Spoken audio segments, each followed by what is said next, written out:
Shalom. Shalom. Puji nama Tuhan, di pagi hari ini kita kembali akan belajar kebenaran firman Tuhan.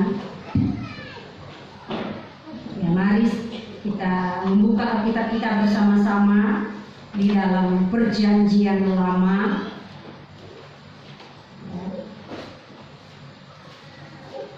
Kita buka dalam Kitab Keluaran pasal yang ke-15.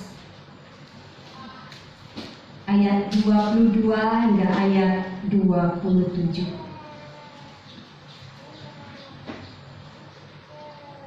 Keluaran pasal 15 ayat 22 hingga ayat 27. Apakah semua sudah menemukannya? Amin. Alkitab saya nomor 75. Ya, ada satu perikop. Kita kembali akan membacanya secara bergantian. Saya membaca ayat yang genap, Bapak Ibu Saudara ayat yang ganjil. Bagian yang terakhir kita akan baca bersama-sama, yaitu ayat 27. Di Mara dan di Elim, ayat 22. Musa menyuruh orang Israel berangkat dari laut Teberau, lalu mereka pergi ke padang gurun Syur. 3 hari lamanya mereka berjalan di padang gurun itu dengan tidak mendapat air. Sampailah mereka ke Mara, tetapi mereka tidak dapat meminum air yang di Mara itu, karena pahit rasanya. Itulah sebabnya dinamai tempat itu Mara. Lalu bersungut-sungutlah bangsa itu kepada Musa, kata mereka, apakah yang akan kami minum? Musa berseru-seru kepada Tuhan, dan Tuhan menunjukkan kepadanya sepotong kayu. Musa melemparkan kayu itu ke dalam air, lalu air itu menjadi manis. Di sanalah diberikan Tuhan ketetapan-ketetapan dan peraturan-peraturan kepada mereka, dan di sanalah Tuhan mencoba mereka. Firman-Nya, jika kamu sungguh-sungguh mendengarkan suara Tuhan Allahmu dan melakukan apa yang benar di matanya dan memasang telingamu kepada perintah-perintahnya dan tetap mengikuti segala ketetapannya, maka aku tidak akan menimpakan kepadamu penyakit manapun yang telah kutimpakan kepada orang Mesir. Sebab aku Tuhanlah yang menyembuhkan engkau. Bersama-sama. Sesudah itu sampailah mereka di Elim. Di sana ada 12 mata air dan 70 pohon kurma. Lalu bertemanlah mereka di sana di tepi air itu. Amin. Puji nama Tuhan. Bapak Ibu Saudara, di minggu-minggu ini kita terus berbicara tentang kehidupan orang Israel yang dipanggil, yang dipilih oleh Allah yang kuasa.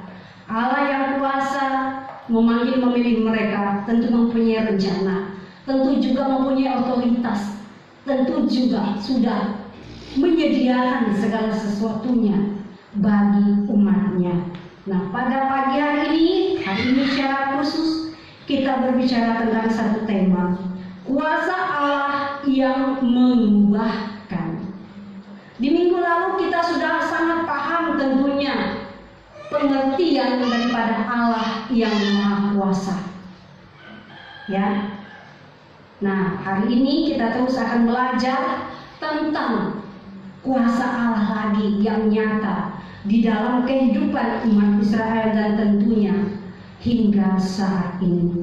Bapak Ibu Saudara, kalau menurut Bapak Ibu Saudara dan saya, mana yang lebih banyak cerita kita di dalam kehidupan ini? Apakah tentang apa yang baik, ataukah tentang apa yang tidak baik menurut kita?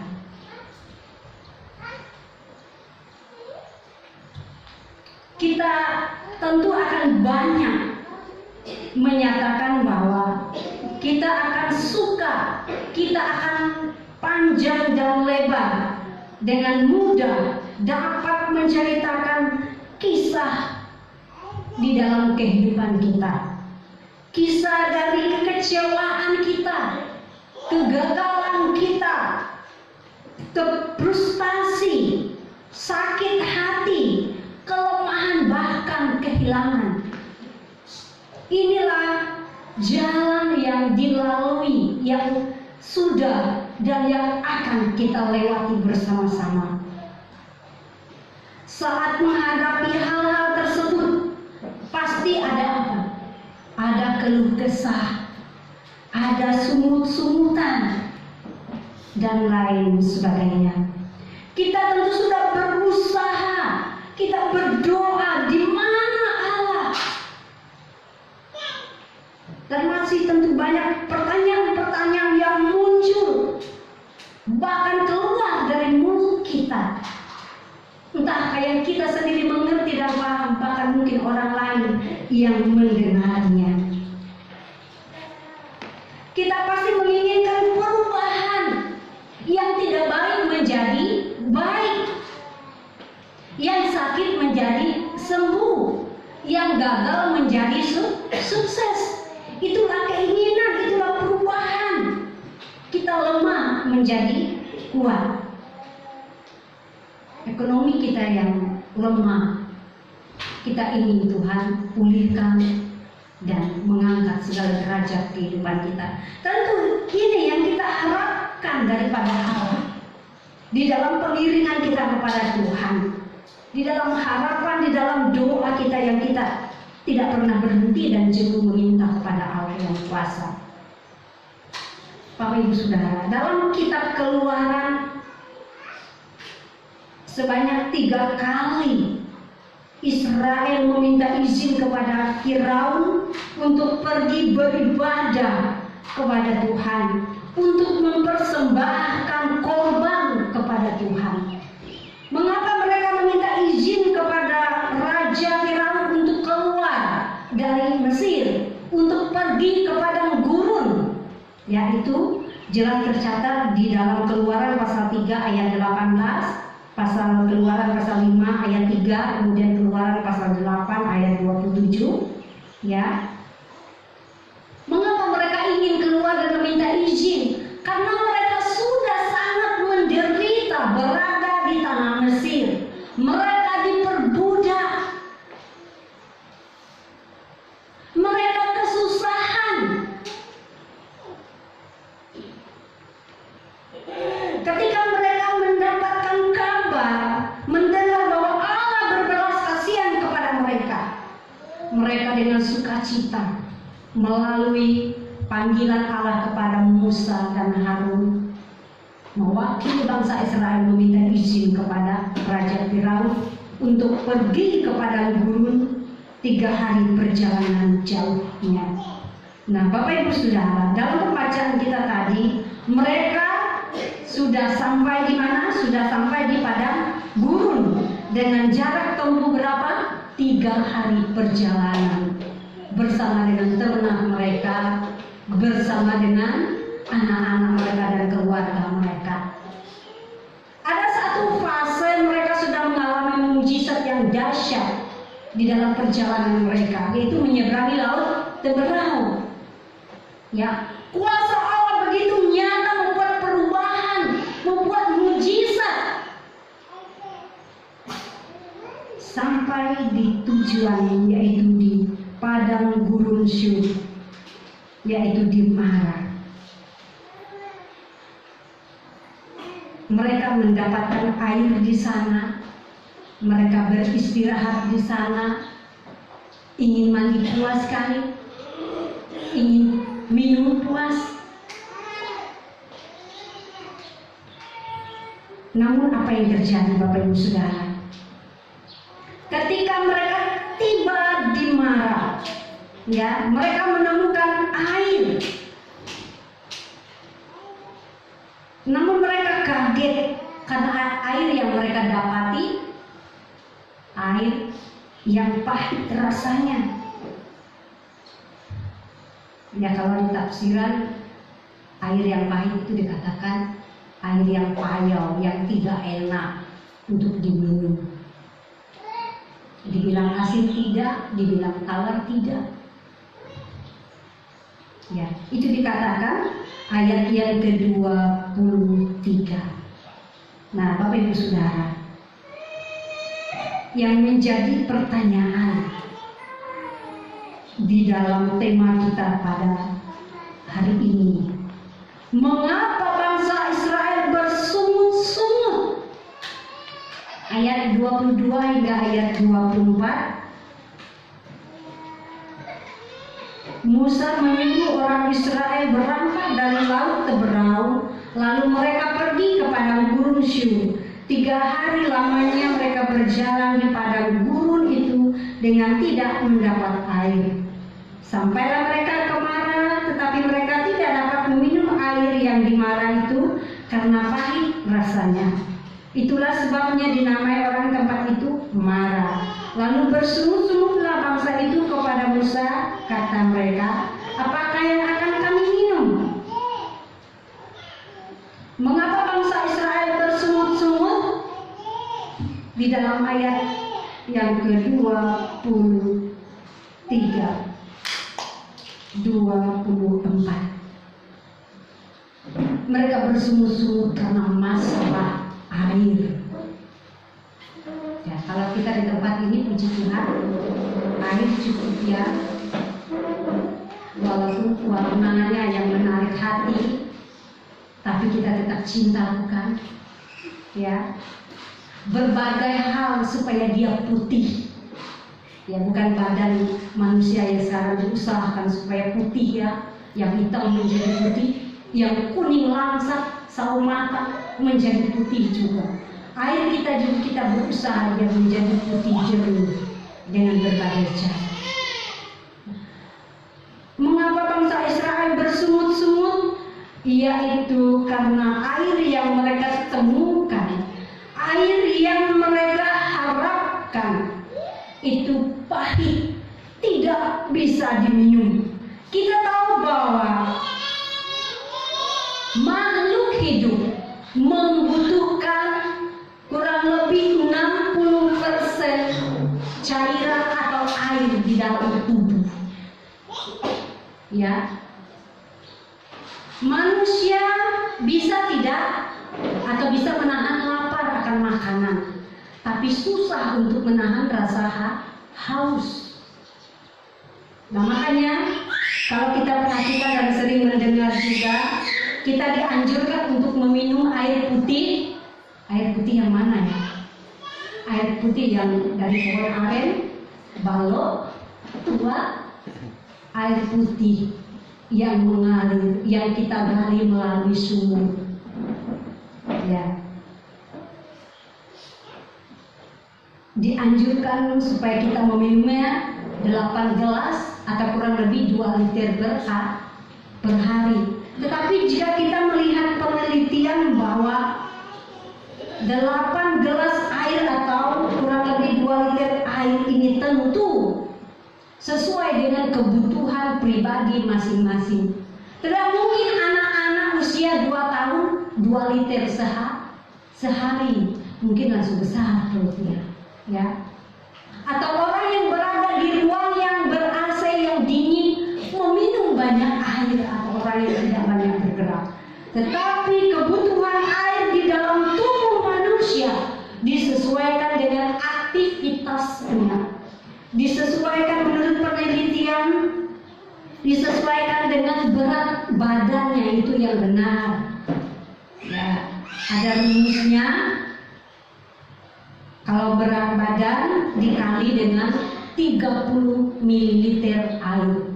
Kalau berat badan kita 50 kilo dikali 30 ml air, saya cari di pakai kalkulator, 1.500 ml. Ya, itu yang normal, itu yang standar. Ya, Bapak Ibu Saudara, kita bukan akan membahas panjang lebar masalah kebutuhan air ini, tetapi ada kata sungut-sungutnya orang Israel. Kalau manusia bersungut-sungut, Bapak Ibu Saudara dan saya bersungut-sungut, wajar tidak? Wajar, ya. Itu manusiawi. Tapi jika berlebihan itu ya bermasalah. Ya, sungut-sungut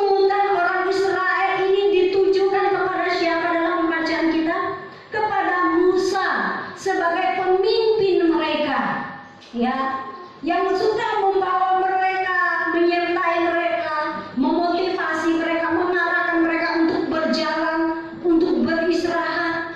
Mereka bersungut-sungut kepada Musa masalah air ini, ya. Dan Musa berteriaknya, berserunya kepada siapa? Kepada umat Israel, kepada Allah yang kuasa, yang memilih dia menjadi pemimpin. Berarti ada tingkatan, ya, Allah, Musa, dan bangsa Israel. Bangsa Israel mengeluh dengan keadaan mereka kepada pemimpin mereka. Pemimpin mereka berseru kepada Allah. Bapak Ibu Saudara, mereka bersungut-sungut, mereka mengeluh, ya, akan air yang mereka temukan yang tidak bisa diminum, yang tidak bisa dimanfaatkan, yang tidak bisa digunakan. Bersungut-sungut itu biasa, namun acap kali bahwa bersungut-sungut itu mendatangkan petaka. Karena apa? Karena terkadang sampai di luar batas bersungut-sungut itu. Ingat, bersungut-sungut itu mengeluh, merasa tidak puas. Tapi jika ada kata-kata yang kasar, ada kata-kata yang kotor, itulah yang bahaya. Tentu kita tahu, menyadari bahwa orang Israel ini tetap masih ingat enaknya di Mesir, air yang manis, mandi sepuasnya, ya, makan dan minum enak. Terkadang di waktu kita bersungut-sungut mengeluh itu, kita bisa membandingkan, bersungut-sungut tentang air, membandingkan dengan air sebelumnya atau yang di tempat lain, ya. Kalau bersungut-sungut masalah cuan, ya, masalah lui kata orang Pontianak, masalah ringgit kata orang Malaysia, ya. Kita suka mengeluh dengan siapa? Kepala keluarga yang mencari nafkah. Celakanya lagi bahwa terkadang kita bisa menuntut berlebihan, padahal kemampuan baru atau hanya sebegitu saja. Atau bahkan sebaliknya, tuntutan merasa bahwa kita sudah berjerih lelah, ya, mencari dan mendatangkan cuan itu. Kita bersungut-sungut mengeluh, masa uang yang sebegini saya kasih, tapi makanan kita tahu tempe terus. Itu bisa menjadi sungut-sungutan kita. Padahal sang pengatur keuangan berusaha untuk bagi sana sini supaya cukup dan supaya ada. Mari kita belajar dari orang Israel. Ketika kita berada atau diperhadapkan dengan hal-hal yang pahit di dalam kehidupan ini, mari kita belajar untuk tidak bersungut-sungut. Tapi kita mau belajar bersyukur bahwa Allah menyertai, bahwa Allah mendampingi, bahwa Allah kita adalah Allah yang kuasa, sanggup untuk mengubahkan segala sesuatu. Pertanyaan yang kedua, bagaimana cara Tuhan menjawab ketidakpercayaan dan kegegiran hati bangsa Israel? Saya baca ulang di dalam ayat 25. Musa berseru-seru kepada Tuhan dan Tuhan menunjukkan kepadanya sepotong kayu. Musa melemparkan kayu itu ke dalam air, lalu air itu menjadi manis. Di sanalah diberikan Tuhan ketetapan-ketetapan dan peraturan-peraturan kepada mereka, dan di sanalah Tuhan mencobai mereka. Ayat 25 sangat jelas. Orang Israel bersungut-sungut kepada Musa, kemudian Musa berseru kepada Allah yang kuasa. yang memimpin mereka.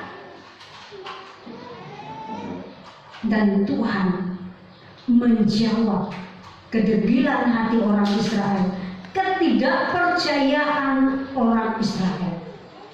Mengapa dikatakan Allah sering mengatakan orang Israel itu tergata-gata? Karena mujizat, kebaikan, kemurahan Allah itu selalu nyata untuk mereka rasakan, untuk mereka lihat dari hari ke hari. Allah itu adalah Maha Kuasa. Dia sanggup mengubah segala sesuatu.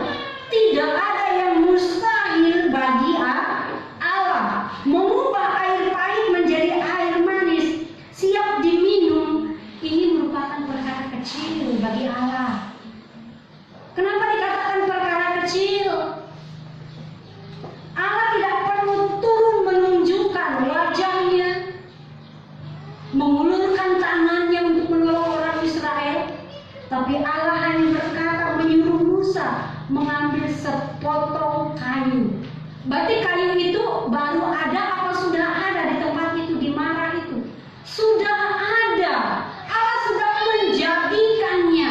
Allah sudah mempersiapkannya sesuai dengan fungsi dan kegunaannya di mana dan dalam keadaan apapun.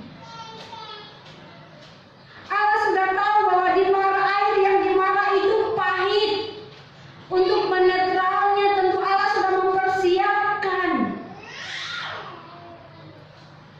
Karena apa? Karena Allah yang Maha Kuasa sedang merancangkan dan menetapkan dan akan melakukan segala sesuatu yang sudah Dia tentukan atau tetapkan.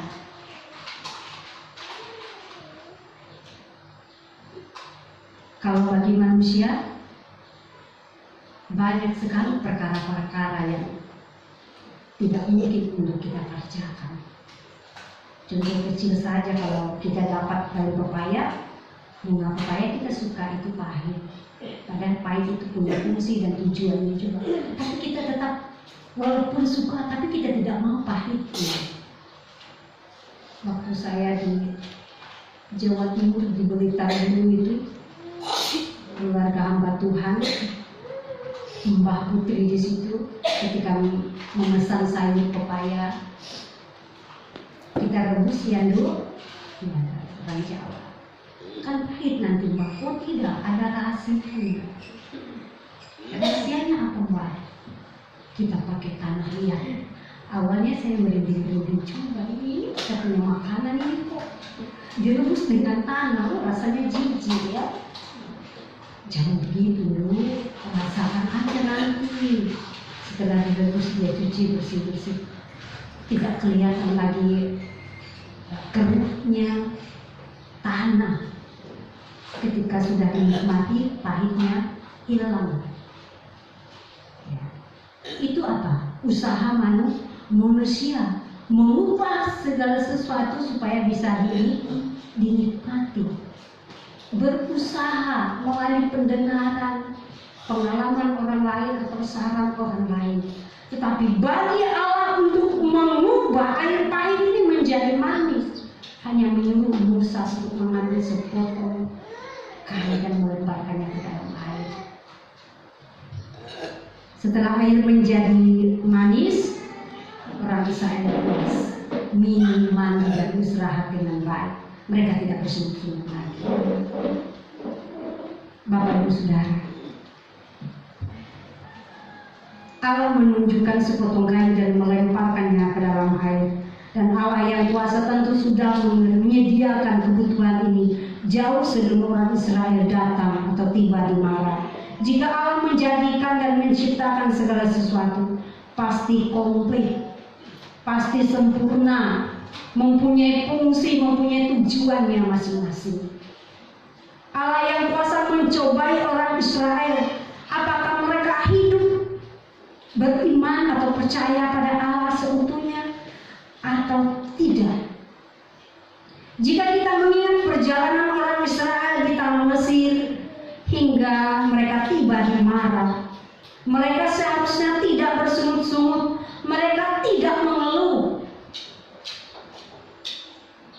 sampai Allah sendiri menyatakan orang Israel adalah tegak tengkuk dan gila hatinya. Allah yang kuasa mau menunjukkan kuasanya, kasihnya lagi dan lagi kepada orang Israel, bahwa Allah Maha Kuasa sanggup melakukan segala perkara, tidak ada yang mustahil bagi Dia.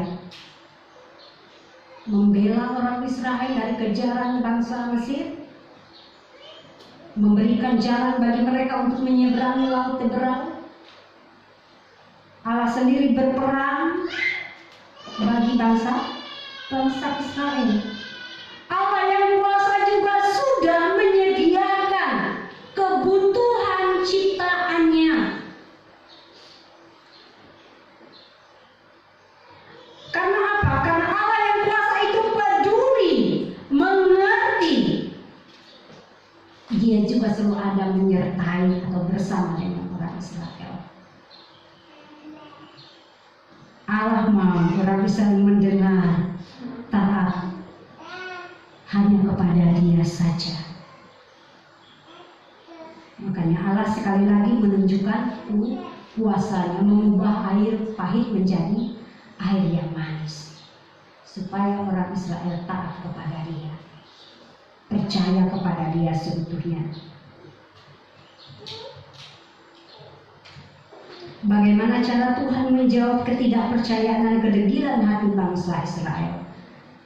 Yang pertama tadi, mengubah air pahit menjadi manis. Yang kedua, Bapak Ibu Saudara, di dalam Keluaran sekali lagi ketiga ayat 18, pasal 5 ayat 3, Keluaran 1:8 ayat 27, 3 kali orang Israel meminta izin kepada bangsa Israel, bangsa Mesir, untuk pergi ke padang gurun 3 hari perjalanan jauh. Untuk apa? Beribadah, untuk mempersembahkan korban kepada Allah. Ya. Untuk mempersembahkan korban itu, ternyata Bapak Ibu Saudara, korban persembahan yang Allah minta kepada orang Israel bukan secara lahiriah. Beribadah, pengorbanan, melalui waktu, melalui tenaga, melalui harta, yang nyata di dalam pembacaan kita hari ini. Allah kehendaki agar orang Israel percaya seutuhnya kepada mereka, yaitu mempersembahkan hati mereka, keyakinan mereka, jiwa mereka. Kalau dikatakan di dalam Matius itu apa? Akal budi mereka, kekuatan mereka, bukan berupa materi atau harta. Biasa kalau orang Israel mempersembahkan korban memberikan apa? Menyembelih domba, paling kecil bunyi tepung.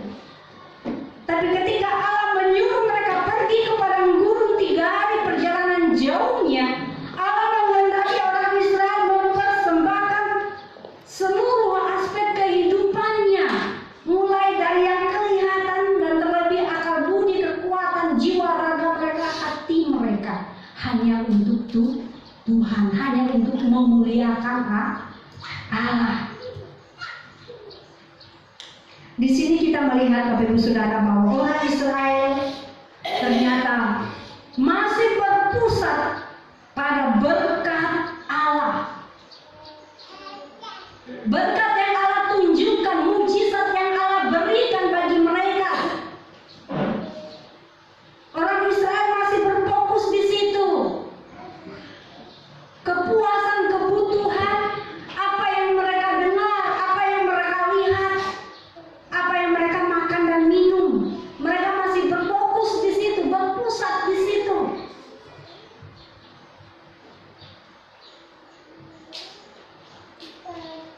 Allah mau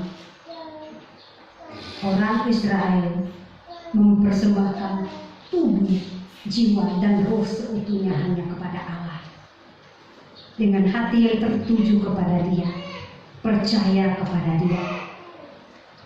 Buktinya bahwa ketika orang Israel itu masih berpusat pada berkat, Allah yang diberikan Allah, yang dinyatakan Allah kepada mereka. Ketika mereka takut pada orang Mesir, mereka berteriak. Ketika mereka mendapatkan air pahit, mereka berteriak bersungut-sungut. Ya. Allah yang Maha Kuasa menolong mereka. Ketika mujizat itu muncul, mereka memuji Tuhan. Ini hal yang luar biasa. Kalau dalam kesesatan, mereka mengeluh. Mereka dipuaskan, mereka bersorak-sorai. Untuk itulah Allah memberikan ketetapan-ketetapan dan peraturan-peraturan kepada bangsa Israel. Itu masih dikatakan di dalam ayat 25 bagian B. Masih dimarah. Ya, ketetapan-ketetapan kalau menurut Kamus Besar Bahasa Indonesia adalah hal atau keadaan atau keteguhan atau keputusan yang tidak berubah. Ketetapan-ketetapan Allah adalah segala rencana Allah yang kekal, yang diputuskan Allah berdasarkan kehendaknya yang bebas untuk kemuliaannya, mencakup segala sesuatu dan tidak mungkin gagal, pasti terwujud. Contohnya, ketika manusia jatuh ke dalam dosa, kehendak dan rencana Allah adalah untuk menyelamatkan manusia dari murkanya. Makanya nyata dan digenapi di dalam Yohanes 1 ayat 14, firman itu telah menjadi manusia di dalam Yesus yang akan mengorbankan dirinya untuk menyelamatkan orang Israel. Bukti apa di dalam Yohanes 3 ayat 16? Kasih Allah supaya manusia tidak binasa, supaya manusia diselamatkan. Cara hidup umat pilihan Allah di dalam Keluaran 20 dan Matius pasal 22 ayat 37 dan 38. Ini adalah satu ketetapan Allah. Bagaimana orang Israel, bagaimana umat pilihan Allah, bagaimana orang percaya hidup di tengah-tengah dunia ini. Bukan berfokus pada berkat Allah, tapi berfokus kepada Allah itu sendiri. Hati mereka diarahkan kepada siapa? Penyembahan mereka kepada siapa? Hari Sabat, hari perhentian saat diberikan kepada siapa? Cara hidup di tengah dunia ini bagaimana? Sangat jelas peraturan dan ketetapannya di dalam 10 hukum perintah Allah. Dan di dalam perjanjian baru Matius 22, 37, 38, mengasihi Allah dengan segenap hati, dengan segenap kepala, dengan jiwa, dengan segenap kekuatan. Kasihlah sesama manusia seperti diri sendiri. Inilah contoh ketetapan-ketetapan Allah yang tidak berubah dan tidak mungkin gagal dan tak terwujud. Pertanyaan yang ketiga, Bapak Ibu Saudara, apa yang harus dilakukan agar selalu taat dalam pimpinan Tuhan? Jelas sekali dikatakan ayat yang ke-26. Firman-Nya, jika kamu sungguh-sungguh mendengarkan suara Tuhan Allahmu dan melakukan apa yang benar di matanya dan memasang telingamu kepada perintah-perintahnya dan tetap mengikuti segala ketetapannya, maka aku tidak akan menimpakan kepadamu penyakit manapun yang telah kutimpakan kepada orang Mesir. Sebab aku Tuhanlah yang menyembuhkan engkau. Apa yang harus dilakukan agar selalu taat dalam pimpinan Tuhan? Ayat 26 ada kata mendengar. Ketika kita berada di dunia ini, ketika kita berada di dalam posisi tertentu, dalam suka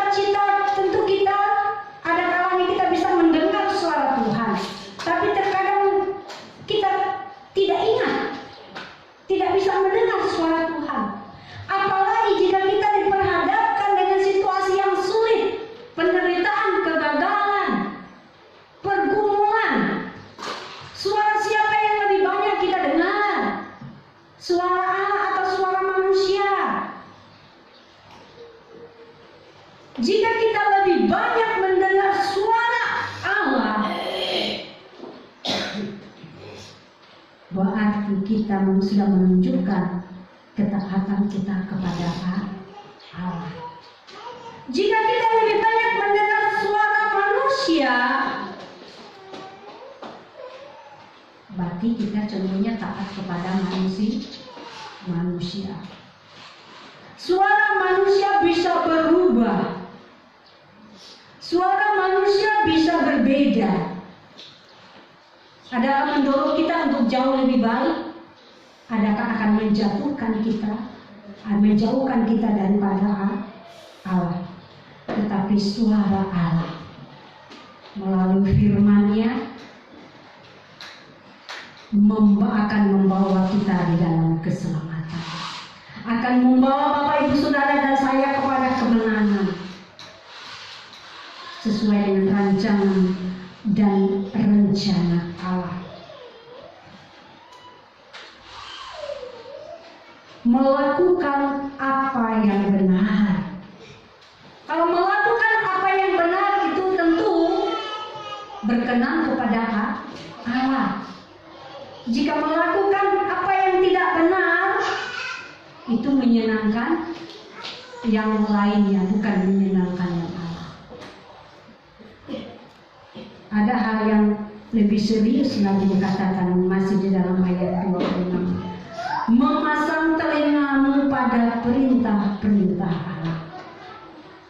Memasang telingamu kepada perintah-perintahnya. Tadi mendengar kurang cukup kata mendengar. Harus memasang telinga lagi. Memasang telinga ini Bapak Ibu Saudara berarti mengarahkan telinga kita dua-duanya hanya kepada suaranya Allah, kepada firman-Nya Allah, kepada kehendak daripada Allah.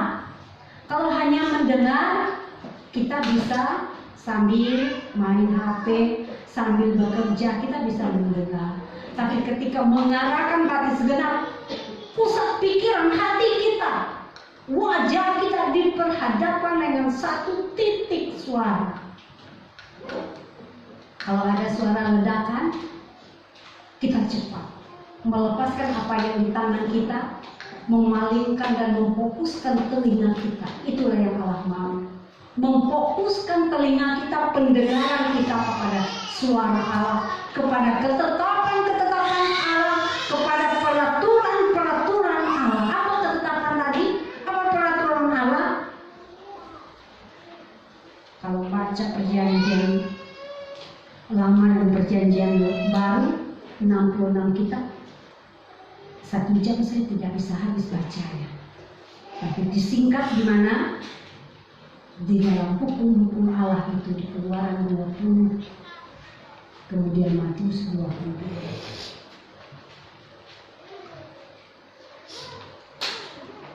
Kemudian apa yang